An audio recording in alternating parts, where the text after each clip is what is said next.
하나님 주신 말씀은 이사야 17장 7절과 8절 두 절의 말씀입니다. 이사야 17장 7절과 8절 두 절의 말씀입니다. 이사야 17장 7절과 8절 두 절의 말씀, 우리 한 목소리로 함께 봉독합니다.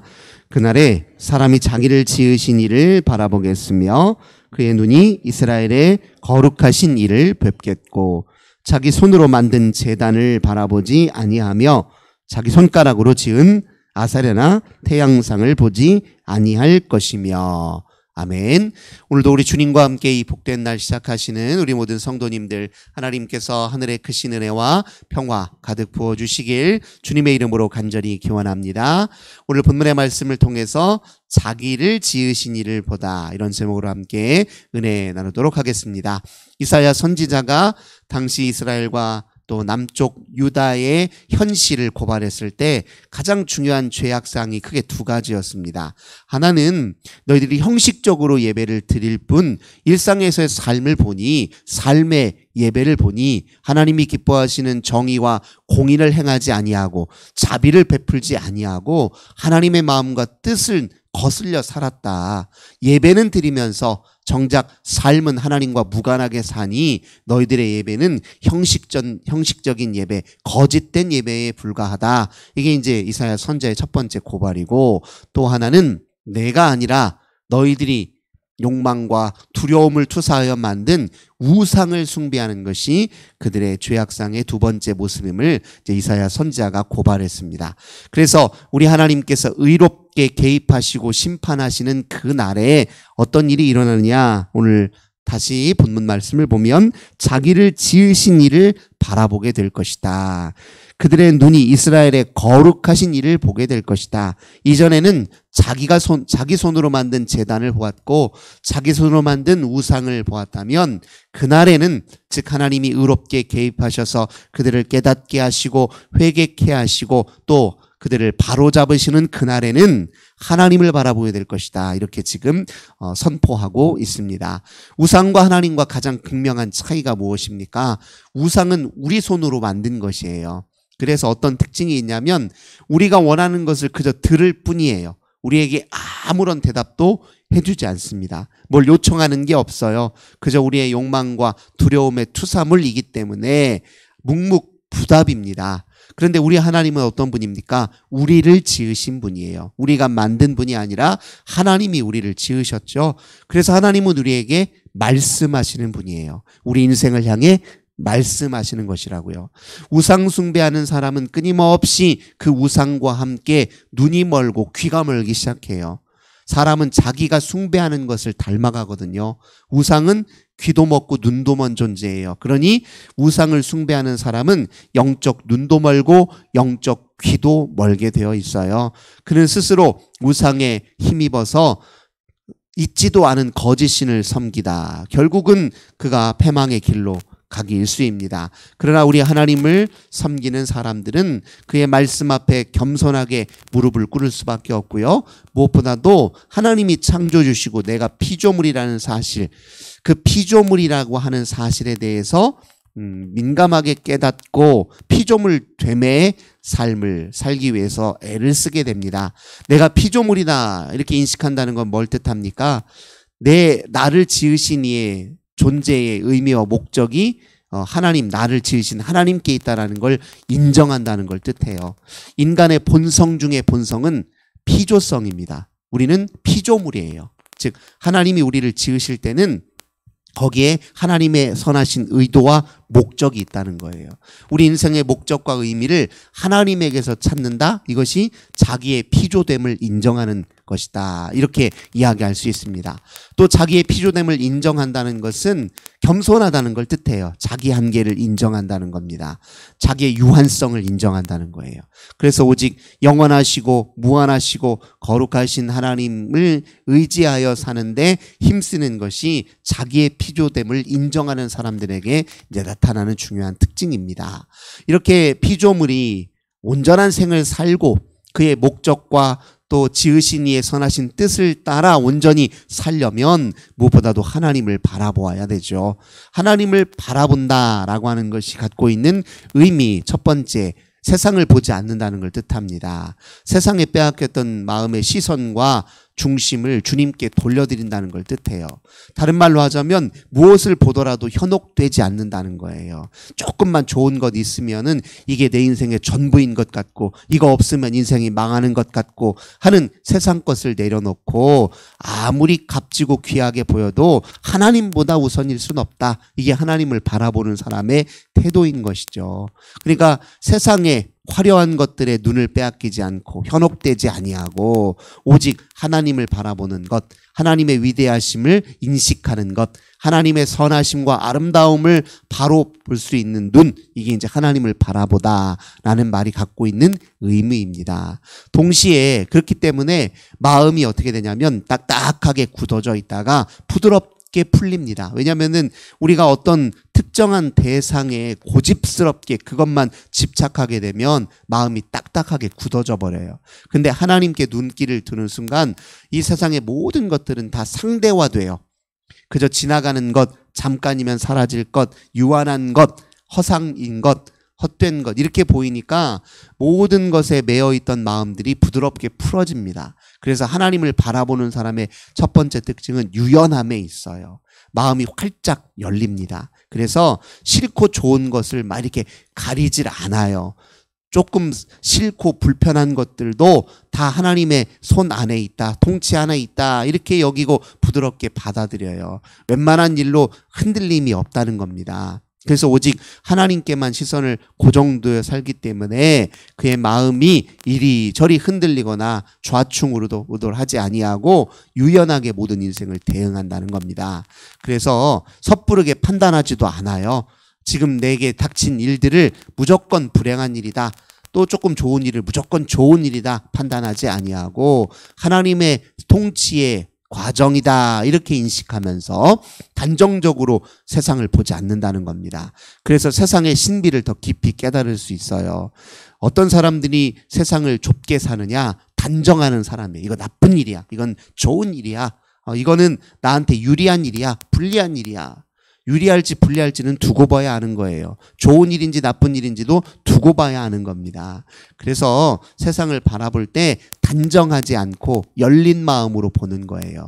하나님이 하시는 일이니 반드시 하나님의 선하신 뜻대로 일이 전개되고 결국 궁극적으로 하나님이 원하시는 일대로 다 이루어질 것이다.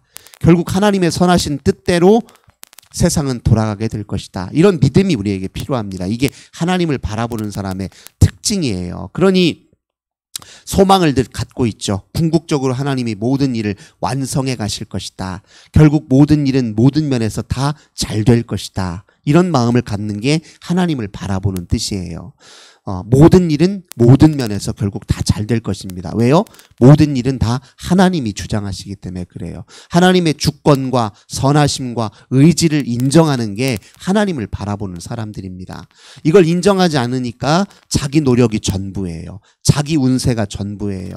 자기 요행이 전부입니다. 그런데 하나님을 바라보는 사람들은 하나님이 하시는 일에 주목하고 하나님 하시는 일을 기대하기 때문에 소망이 있는 것입니다. 그래서 그런 사람들은 소망이 있기 때문에 오히려 현재를 더 성실하고 부지런하게 살아요. 소망이 없는 사람이 오늘 하루를 헛되게 보는 거거든요. 소망이 있는 자, 궁극적으로 모든 일은 하나님 편에서 다 잘 될 것이라는 소망이 있는 자들은 오늘 하루하루의 순간순간의 삶을 더 성실하고 아름답게 하나님 보시기에 의롭고 또 하나님의 뜻에 부합되게 살려고 애를 쓰게 되어 있습니다. 이게 하나님을 바라본다라는 말이 갖고 있는 의미예요. 또 하나, 하나님을 바라보니, 아니 하나님이 어떤 마음이세요? 하나님이 우리를 향한 그 마음, 하나님이 이 세상을 향한 그 마음, 선과 자비와 은혜와 또 사랑이잖아요. 그러니 하나님을 바라본다는 것은 우리가 어떤 대상을 바라보든지 선한 의도로 본다는 거예요. 무슨 행동을 하든 선한 의도로 한다는 겁니다. 무슨 계획을 짜든 선한 의도를 갖고 한다는 거예요. 우리가 하나님처럼 선한 의도, 또 아름다운 의도를 품고 산다는 거, 이게 하나님을 바라본다는 겁니다. 하나님을 인정하지 않으면요, 선한 의도가 아니라 어떻게 하면 내가 더 잘 될 것인가, 어떻게 하면 내 욕망과 내 이익을 더 많이 탐할 것인가, 여기에서 한치도 벗어나지 못해요. 자기 이익을 따라 욕망을 따라 움직일 수밖에 없습니다. 하나님을 바라보는 사람만이 선한 의도로 일을 하려고 해요. 결과와 상관없이. 일이 잘 되든 못 되든, 일이 나한테 유익하든 불리하든, 잠깐의 불리하더라도 선한 의도를 품고 한다는 거예요. 누구와의 관계도 내가 손해 좀 날지언정 선한 의도를 잃지 않는 겁니다. 친절한 태도를 버리지 않는 거예요. 이게 하나님을 바라보는 사람의 특징이라는 겁니다. 그렇게 살아갈 때 결국 그것이 우리에게 유익이에요. 내가 바라볼 때, 어떤 대상을 바라볼 때 선한 의도로 사랑의 마음으로 바라볼 때 그 대상은 나한테 가장 값진 것을 도리어 돌려줍니다. 그래서 우리 예수님께서 대접받고자 하는 대로 남을 대접하라고 하는 거예요. 우리가 세상의 한 그대로 돌려받게 되어 있습니다. 우리가 선한 마음가짐으로 세상을 대하고 그렇게 살면 반드시 우리도 선한 하나님의 그 아름다운 이끄심과 통치 안에서 하나님이 주시는 선한 것들을 마음껏 누리고 산다, 그렇게 이해하셔야 돼요. 우리 유유상종이라는 말이 있잖아요. 마음 씀씀이대로 주변 사람들이 모이는 거예요. 못되게 구는 사람들 곁에 못된 사람들 모이게 되어 있습니다. 물론 마음 씀씀이가 좋은 사람들 주변에도 못된 사람도 있어요. 근데 왜 그러냐면 그런 사람들은 우리 혜택을 보려고 있는 거예요. 우리의 선한 마음 씀씀이로 조금이라도 혜택을 보고 그들 영혼이 우리라도 있어야 그들도 유익을 누리죠. 주변에 다 마음 씀씀이가 못된 사람들만 가득할 텐데 우리라도 주변에 있어줘야 그들도 살 거 아닙니까? 그러니까 못된 마음이 있는 사람들 보면 아이고 나라도 당신 곁에 있으니 당신이 그래도 살 거 아닙니까? 라고 이런 생각을 가져야 돼요. 또 그런 사람들만 있는 게 아니에요. 마음 씀씀이 좋은 사람들 곁에 마음 씀씀이 좋은 사람들이 많이 있습니다. 또 그들을 통해 위로받고 격려하고 지지하는 게 인생의 삶이잖아요. 그러니 하나님 바라본다는 것은 하나님의 마음으로 나도 누군가를 대하고 세상을 대하고 내 삶을 대한다, 그런 의미임을 우리가 꼭 기억해야 됩니다. 또 하나님을 바라본다라고 하는 것은 무엇을 보든지 그 사물 속에서 선하고 아름다운 것을 보려 한다, 이런 뜻이에요. 우리가 오해하는 경우가 많아요. 저 사람 참 못됐다 했는데 알고 보니까 못된 사람은 아니에요. 하필 내가 볼 때 그냥 그 사람이 그 상황 속에서 마음이 좀 불편하고 또 일이 굉장히 힘들어서 고돼서 그렇게 보일 수 있습니다. 그러니 우리가 하나님의 마음으로 세상을 본다 할 때 우리가 보는 대상에서 먼저 선한 게 무엇인지, 아름다운 것이 무엇인지, 긍정적인 게 무엇인 건지 이렇게 보려고 하는 태도가 하나님을 바라보는 태도입니다. 하나님이 우리를 대하실 때 그런 마음으로 대하시기 때문에 구원하시려고 하는 거예요. 니는 글렀다. 아주 그냥 영 글렀다. 이제 구제불능이다. 더 이상 내 눈에서 앞에서 꼴도 보기 싫다. 그러면 우리 존재는 바로 그 직수로 사라지는 겁니다. 그냥 흔적도 없이 사라져요. 하지만 우리를 하나님이 보신단 말이에요. 구제불능으로 보시는 게 아니라 그래도 고쳐 쓰려고 하시고 구원하시려고 하고 어떻게든 하나님께로 붙잡아 매려고 하는 그런 눈으로 우리를 보시니까 우리가 구원도 받고 하나님 앞에 새로워지고 또 우리 인생들이 결국 선한 길로 완성되는 것 아니겠습니까? 그래 우리도 그렇게 사물을 바라보고 사람을 바라볼 때 그게 하나님을 바라본다는 겁니다. 그렇게 우리를 지으신 하나님을 바라보는 사람들이 삶이 가장 아름답고 삶이 또 가장 복되고 행복한 것입니다. 우리는 무엇을 보든 하나님을 먼저 보고 하나님을 통해서 보고 하나님과 함께 보려는 것을 습관화하고 생활화하고 그걸 체질로 삼아야 하는 사람들입니다. 하나님과 함께 세상을 사는 사람들의 특징이 바로 여기에 있습니다. 오늘도 우리가 무엇을 바라보고 살겠습니까? 하나님을 바라봐야 인생에 소망이 생기고 하나님을 바라봐야 견딜 만한 힘이 생기고 하나님을 바라봐야 내 인생이 주변이 아름다워 보이고 하나님을 바라봐야 오늘도 신비와 기쁨으로 가득 차다. 우리가 그렇게 명심하시고 오늘도 세상에 헛된 것 잠깐이면 사라질 것에 우리 눈이 현혹되어서 이리 흔들리고 저리 흔들리지 아니하고 오직 표대이신 우리 주님을 온전히 바라봄으로 승리하는 복된 삶 사시는 저 우리 모든 성도님들 되시길 주님의 이름으로 간절히 기원합니다.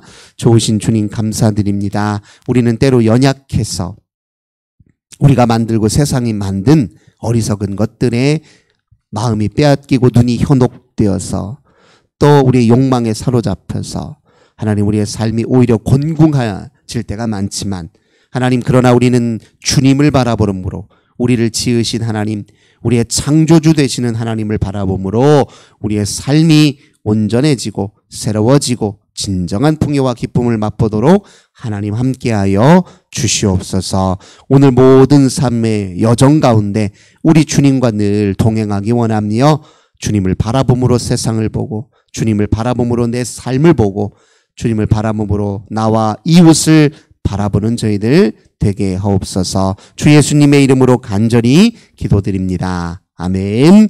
오늘도 우리 헌우들을 위해서 가정과 교회와 나라와 민족을 위해서 또 우리 오늘 또 어머니를 먼저 보내신 우리 사랑하는 유가족을 위해서 함께 기도하겠습니다. 좋으신